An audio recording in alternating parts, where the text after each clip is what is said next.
નમસ્કાર. હાલમાં ગુજરાતમાં સ્થાનિક સ્વરાજની ચૂંટણીઓનું એક માહોલ ચાલી રહ્યો છે, જેમાં ઉમેદવારો અલગ અલગ પક્ષોમાંથી પોતાનું ફોર્મ ભરી રહ્યા છે, જે ખૂબ જ સારી બાબત છે. પરંતુ એક દુઃખની વાત એ પણ છે કે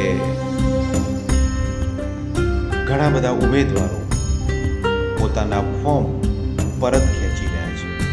કદાચ ફોર્મ પરત ખેંચવા પાછળ તેમનો ડર અથવા સ્વાર્થ પણ હોઈ શકે.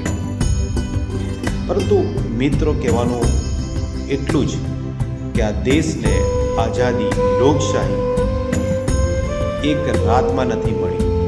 આ આઝાદી અને લોકશાહી મેળવવા પાછળ અનેક લોકોએ પોતાના બલિદાન આપ્યા છે. આઝાદીના 78 વર્ષ પછી પણ જો આપણે આ લોકશાહીનું મહત્ત્વ ન સમજી શકતા હોય તો આપણા જેટલા મૂર્ખ માણસો કોઈ નથી. આપણે આપણા બાળકોને કેવું વાતાવરણ આપવા માંગીએ છીએ, કેવી લોકશાહી આપવા માંગીએ છીએ, એ આપણે નક્કી કરવાનું છે. જય સ્વામિનારાયણ.